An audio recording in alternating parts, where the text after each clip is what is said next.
Con una muy alegre esperanza en el día de hoy, trascendental para toda nuestra Iglesia Católica, con la partida triste y dolorosa de nuestro muy querido Papa Benedicto XVI, y con la esperanza puesta en que el Espíritu Santo sepa guiar a los señores cardenales para que hagan una elección de un hombre de fe comprometido con la Iglesia de hoy. En los retiros espirituales, a los alumnos, lógicamente, de bachillerato, sin decirles que estaba hablando del cardenal Newman, sí quería tocar aspectos de él, y el cardenal Newman me llama mucho la atención por el proceso de vida tan parecido al de mucha gente en el mundo de hoy. Déjenme que les lea en unos cuantos renglones una mini biografía. Se llamaba John Henry Newman y nació en Londres el 21 de febrero de 1801 y murió en un pequeño pueblo llamado Birmingham el 11 de agosto de 1890. Él era un sacerdote anglicano. Él era de la corriente del rey Enrique VIII, pero era un gran estudioso, filósofo por lo demás, y era un hombre que se cuestionaba permanentemente. Luego se convirtió en 1845 y siguió ya su vida católica desde la perspectiva de lo que significaba para él el estudio de la Iglesia y de la teología. Más tarde fue hecho cardenal y en el año 2010 el Papa Benedicto XVI en el Reino Unido lo declaró beato. Beato es el primer paso para ser santo, y entonces, dadas las virtudes heroicas y las cualidades que él tuvo y el aporte que le hizo a la Iglesia, está en proceso de ser declarado santo. Por eso él es muy importante para la Iglesia también de hoy.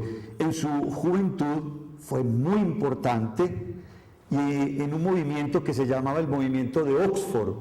El movimiento de Oxford, con otros personajes de quien hablaré más tarde, entre ellos el duque de Norfolk, el movimiento de Oxford quería decir que estaban buscando que la Iglesia anglicana volviera a las raíces católicas, desde un principio que se estaba forjando ya en algunas personas estudiosas, porque el proceso de conversión fue a base de mucho estudio, de mucha investigación por parte del cardenal Newman. Por eso sus estudios históricos lo llevaron a convertirse a la fe de la Iglesia Católica. Un detalle muy llamativo de él es que él dice, mire, el anglicanismo no es ninguna religión, dijo él mismo. El anglicanismo es un asunto político. La pelea que tuvo el rey Enrique VIII, porque el Papa no le quiso declarar la nulidad, no le quiso anular un matrimonio católico legítimamente habido, y el Papa le dijo, usted nos ha ayudado mucho económicamente, pero no puedo, porque lo que Dios ha unido no lo puede separar el hombre. Y él dijo, yo sí puedo, y de piedra, porque el Papa no le reconoció esa separación, formó rancho aparte y empezó una religión propia llamada el anglicanismo, y de ahí viene el origen del cardenal Newman. Durante ambos periodos, tanto en el anglicanismo como en el catolicismo, el cardenal Newman escribió importantes obras. Solamente les digo alguna: La Vía Media, un ensayo sobre la doctrina cristiana, Apología Pro Vita Sua, que es un libro en el que él defiende sus tesis sobre por qué el catolicismo y por qué la doctrina cristiana. Y otro que es llamado, no ha sido traducido al español, se llama Grammar of Ancient. Es un estudio, un tratado muy lindo que se llama la gramática precisamente de sus asentimientos, de sus verdades, de sus frases. Sus restos se encuentran actualmente en Rednall, es un pequeño pueblo cerquita a Birmingham, pero lo van a volver a sacar de allí para llevarlo a un lugar muy significativo en la vida de él, que es el oratorio allí precisamente de Birmingham, donde él nació. Bien, después de esta pequeñísima biografía, quiero empezar precisamente advirtiendo que cuando el profesor Lobo y los padres me hablaron de estar con ustedes hoy, no teníamos ni idea de los acontecimientos del Papa, pero casualmente yo empiezo con una frase que el Papa Benedicto XVI dijo: en el pensamiento moderno, la palabra conciencia significa que en materia de moral y de religión, la dimensión subjetiva, el individuo, constituye la última instancia de la decisión. La concepción que tiene para Newman la conciencia es diametralmente opuesta a lo que el mundo de hoy presenta, porque Newman habla de que la conciencia significa la capacidad de verdad del hombre, y la capacidad de verdad no se mide por instinto, no se mide ni siquiera por preferencias, sino es la capacidad que tiene el hombre de ir en busca de la verdad, y sobre todo constituye, lo ha dicho el Papa, la última instancia de su decisión. Por eso, reconocer siempre en los ámbitos decisivos de su existencia, religión y moral, una verdad, la verdad, determinada, porque una verdad es cualquiera, la verdad es una sola. En la Biblia hay un ejemplo claro. ¿Y cuál es la verdad? Y por eso Jesucristo dice, igualmente, la verdad es lo que Él mismo nos plantea. Por tanto, religión y moral son una verdad, la verdad. Y la conciencia, como la capacidad para reconocer la verdad, le impone al hombre una tarea fundamental, y es ser fiel a la verdad. Y ser fiel a la verdad es una tarea de toda la humanidad a lo largo de...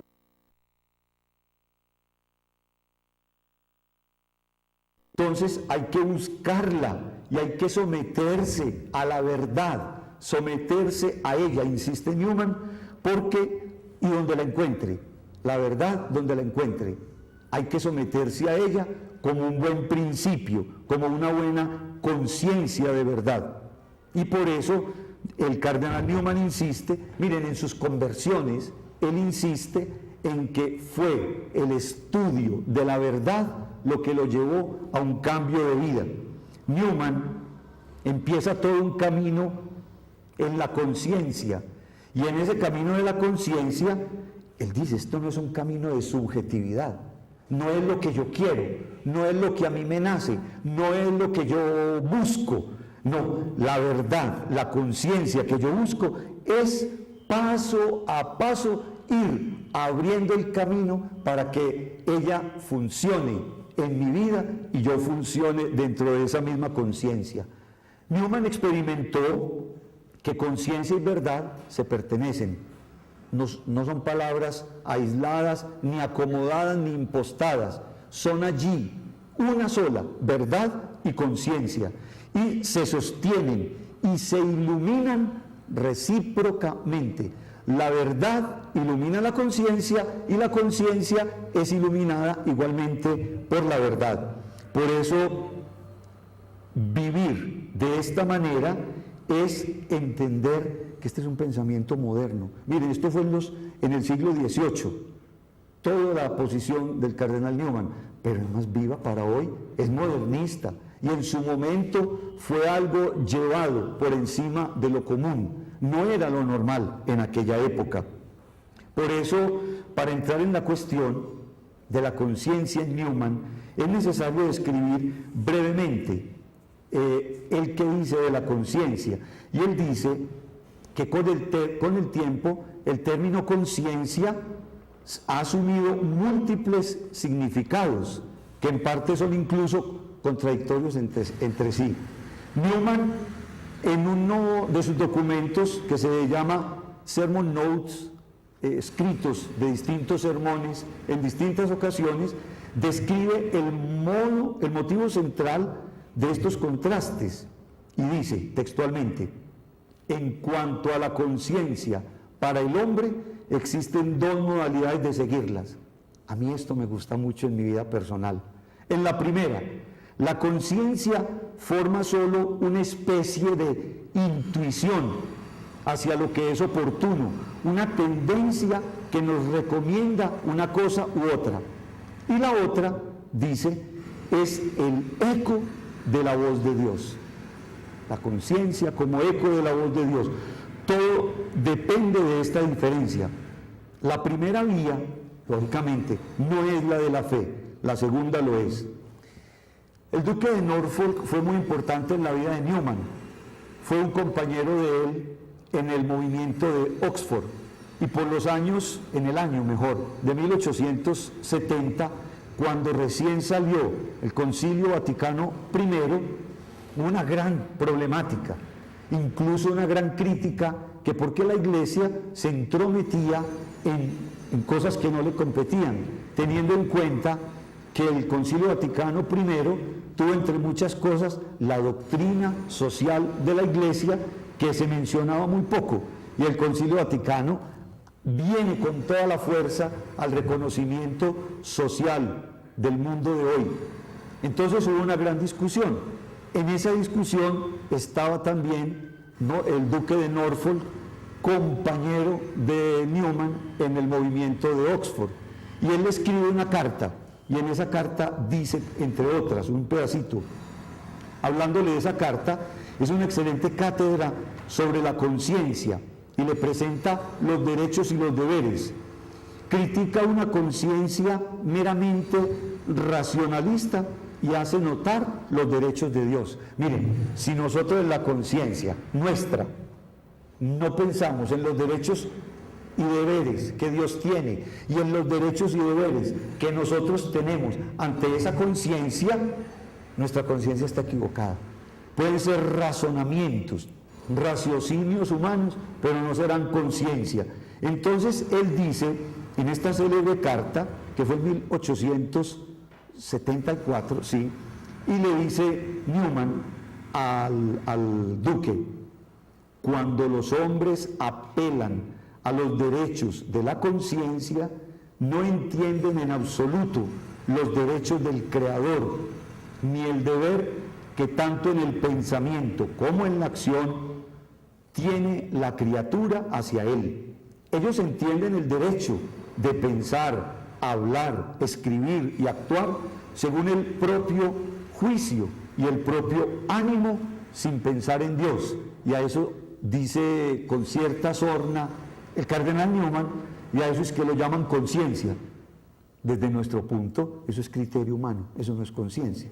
Entonces, por eso, la conciencia tiene, ya lo hemos dicho, unos derechos, porque tiene deberes. Pero al día de hoy, para buena parte de la gente, el derecho y la libertad de conciencia consisten en hacer lo que yo quiero, en hacer lo que a mí se me ocurre, en que es que yo creo que esto es así, entonces como mi conciencia me dice, entonces yo hago esto. Pero buscan erradicar totalmente el autor de la conciencia, el juez de la conciencia, el eco de la conciencia. Es decir, quieren hoy en día una conciencia sin Dios. Eso lo planteó Newman al duque de Norfolk en el siglo XVIII. Si yo no les dijera esto, ustedes dirían, no, es que eso ocurre hoy. Hoy también la gente quiere una conciencia, pero erradicando totalmente los derechos y los deberes de Dios frente a esa misma conciencia. Y por eso ignoran tantas cosas, cayendo en un vano placer y en un vano derecho de un montón de cosas que no conducen a nada fundamental en la vida de las personas. Esta descripción vale sustancialmente también en nuestro tiempo. Miren, la conciencia hoy se confunde frecuentemente con la opinión personal. La conciencia se confunde con la opinión personal. Y muchas veces con un sentimiento subjetivo. Y para muchos ya no significa responsabilidad de la criatura, sino simplemente lo que yo quiero pensar. O hay una total independencia, autonomía, cayendo incluso en no valorar al otro, en un autocentrismo, donde yo soy el centro de mí mismo, donde el otro no me interesa, donde no me preocupa la situación del mundo ni del otro, sino que mi mundo soy yo y yo soy mi mundo. Quiero advertirles que cada comentario que yo haga aparentemente es para hoy, pero es ubicado en lo que Newman habla. Absolutamente, cuando son ideas mías, yo lo expreso. Todas mis explicaciones son en la época de Newman, pero que caen perfectamente en el mundo de hoy. Por eso dice que el puro individualismo, la búsqueda ilimitada del placer y del poder y la complacencia sin límites oscurecen el mundo y hacen cada vez más difícil la convivencia pacífica entre los hombres. Newman, en cambio, defiende decididamente el significado trascendente de la conciencia. Para él la conciencia no es una realidad puramente autónoma, sino esencialmente teocéntrica. Él dice es que la conciencia es un santuario en el cual el otro se dirige personalmente a cada alma. Con los grandes doctores de la Iglesia, San Agustín, Santo Tomás, entre otros, confirma que el Creador ha impreso su ley en la criatura racional. Dios ha impreso en cada uno de nosotros ese valor de la conciencia, y por eso él dice que la conciencia es el eco de Dios, precisamente por esa razón. Igualmente está, dice él, esta ley, en cuanto es percibida por la mente de cada hombre, se llama conciencia, y aunque pueda sufrir, reconoce la parte humana, aunque pueda sufrir refracciones distintas, a pasar a través de la inteligencia de cada ser humano, porque de acuerdo a la inteligencia se mueve esa conciencia, pero ella misma en su esencia no es transformable. Dice, por ello no se resquebraja hasta el punto de perder su carácter de ley divina, sino que sigue manteniendo como tal el derecho a ser obedecida. Miren, si nosotros obedecemos a esa conciencia, nuestra vida será otra, la de ustedes, la mía. Si obedecemos a la conciencia en una vida profunda, en un mundo de hoy que necesita que vivamos en una auténtica conciencia. El propio Newman describe el significado y la dignidad de la conciencia con palabras maravillosas. Textualmente, la norma y la medida del deber no es la utilidad de la conveniencia, ni la felicidad del mayor número de personas, ni la razón del Estado, ni la oportunidad, ni el orden, ni el pulcrum, dice él expresamente. La conciencia no es un egoísmo clarividente, ni el deseo de ser coherentes con uno mismo, sino la mensajera de aquel con mayúscula, que tanto en el mundo de la naturaleza como en el de la gracia nos habla tras un velo y nos amaestra, no como la entendemos hoy, nos enseña precisamente y nos gobierna por medio de sus representantes. La conciencia es el originario vicario de Cristo, profética en sus palabras, soberana en su perentoriedad, sacerdotal en sus bendiciones, y si alguna vez decayera en la Iglesia, por ejemplo, el eterno sacerdocio, en la conciencia permanecería el principio sacerdotal y ella tendría su dominio. Newman tenía un humor muy fino, muy elegante, y en medio de ese humor decía muchas cosas que algunas de ellas se las diré en un momentico. En la conciencia el hombre no percibe solo la voz del propio yo. Newman compara la conciencia con un mensajero de Dios. Ustedes han escuchado la palabra rector, rector del colegio, rector de la universidad, rector de yo no sé qué. Pues bien, la conciencia es rector. La palabra rector nos está indicando eso, un camino de rectitud, de reorganizar. La conciencia tiene que ser, en el pensamiento de Newman y en el humano, tiene que ser rectora de nuestra vida. No puede haber otra conciencia distinta a esta, sino rectora de nuestra vida, organizadora de nuestra vida. Allá nos debe llevar el principio de la conciencia, pues. Se atreve incluso a denominar la conciencia como el originario vicario de Cristo y de atribuirle los tres oficios. Miren, en el bautismo, cuando bautizan a una persona, se habla de tres actitudes, que es en Cristo sacerdote, profeta y rey. La conciencia tiene esos tres elementos. Es profeta. La conciencia es profeta porque ella anuncia, precisamente anuncia una actitud buena o no. Es rey porque ordena. La conciencia no es dubitativa, no dice vamos a ver, no, la conciencia ordena, la conciencia manda. Y ese mandar es precisamente en actitud de rey. Y es también sacerdotal porque celebra una acción buena que nosotros hayamos realizado. ¿Cómo nos sentimos de bien en conciencia cuando hacemos bien las cosas? Eso lo hemos dicho siempre. Uy, como me siento de bien por tal o cual cosa. Son los elementos de la conciencia. Por eso esto significa una experiencia gratificante para la misma conciencia y nos debe llevar a pensar a nosotros como una expresión de vida que tenemos que actuar. Ahora, cuando se habla de la mala conciencia y de las consecuencias negativas del pecado en el hombre y en la sociedad, igualmente nos damos cuenta que el problema estuvo en no haber sabido dejarse orientar por una auténtica conciencia.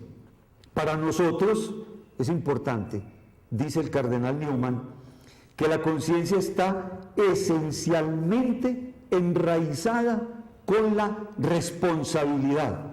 Mi responsabilidad es un acto de conciencia respecto al otro, en cuanto que constituye un principio inscrito en la naturaleza. La conciencia, ya les decía, no es encastada. Yo no puedo coger la conciencia y metérmela y comprármela y acomodármela. Hoy se habla mucho, en el mundo, en el siglo XXI, se habla mucho de la compra de conciencias, de la manipulación de la conciencia. Nosotros no podemos, desde un principio de verdad y de rectitud, no podemos manipular ni la conciencia propia ni la del otro. La conciencia es ella misma en cuanto que constituye un principio natural dado por Dios a cada uno de nosotros. Por eso nuestra conciencia siempre tiende hacia Dios y hacia lo bueno. Es contradictorio, me parece a mí, hablar de conciencias malas. No, es que si la conciencia es mala, no es conciencia. Lo comparo con una frase que hoy es muy de moda. Yo nunca he estado de acuerdo con esa frase. Cuando dicen cultura de la muerte. ¿Cómo que cultura de la muerte?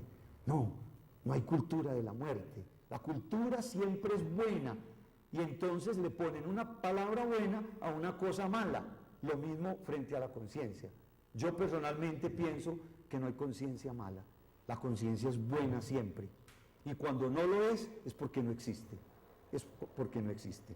Por eso Newman, que perteneció, ya lo dije, al movimiento de Oxford, el movimiento de Oxford le ocasionó problemas muy serios en aquel momento porque pretendían, o mejor, el movimiento de Oxford no, fue una respuesta a lo que estaba ocurriendo de una persecución contra la doctrina de la Iglesia que iba mostrando el camino al mundo contemporáneo en su momento, y por esa razón Oxford aparece como una defensa y como una búsqueda de las raíces católicas que se iban perdiendo en las personas. Él insiste, obedecer a la conciencia es caminar por caminos seguros de Dios. Fuera de eso, a uno le han enseñado, el que obedece nunca se equivoca. Es un principio de conciencia. El que obedece nunca se equivoca. Al respecto de este término, la Iglesia, por ejemplo, dice Newman, es una gran ayuda, no solo para la conciencia del creyente individual, sino precisamente ofrece también un servicio insustituible a la conciencia. La Iglesia misma, en lo que va enseñando, en la dignidad de la persona, en el valor humano, subrayando derechos y deberes, y la Iglesia cumple una tarea extraordinaria respecto a en la sociedad moderna, respecto a la vivencia y al anuncio de lo que es la conciencia. Newman dice que no puede existir un choque directo entre conciencia y enseñanza de la Iglesia, porque es contradictorio. Si la Iglesia está buscando el camino de la santidad en las personas y la conciencia es la rectora, el vicario de Cristo, ¿cómo entonces va a haber contradicción? No puede haberlo.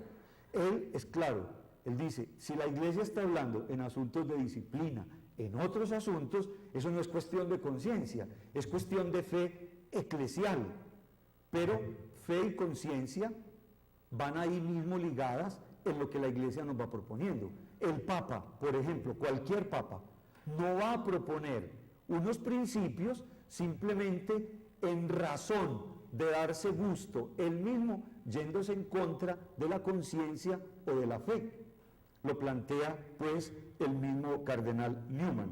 La conciencia debe estar iluminada por la fe, decíamos ahora, y por la verdad, y la fe iluminada igualmente por la conciencia.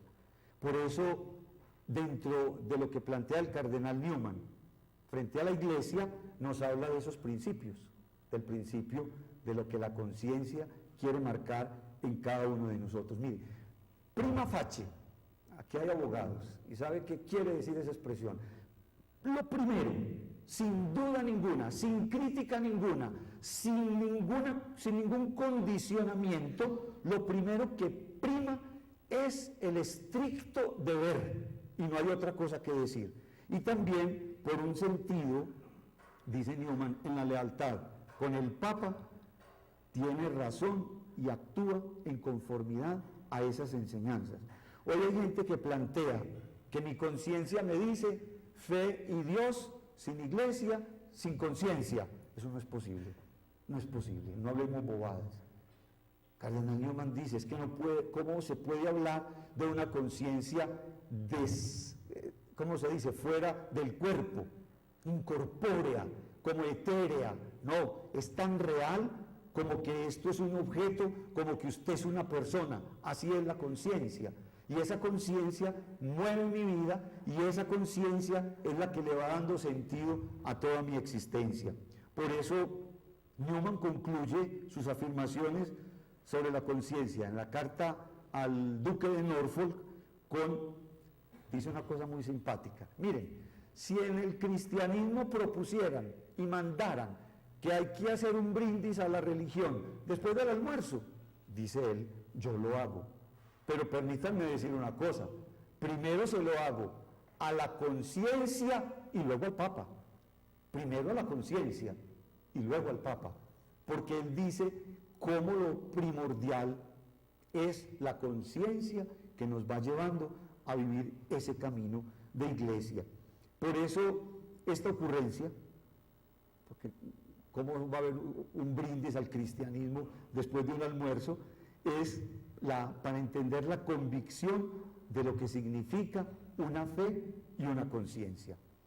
Manteniendo decididamente la correlación entre conciencia e Iglesia en el cardenal Newman, no es posible remitirse a él y a ese citado brindis del que les acabé de hablar para contraponer la autoridad de la conciencia.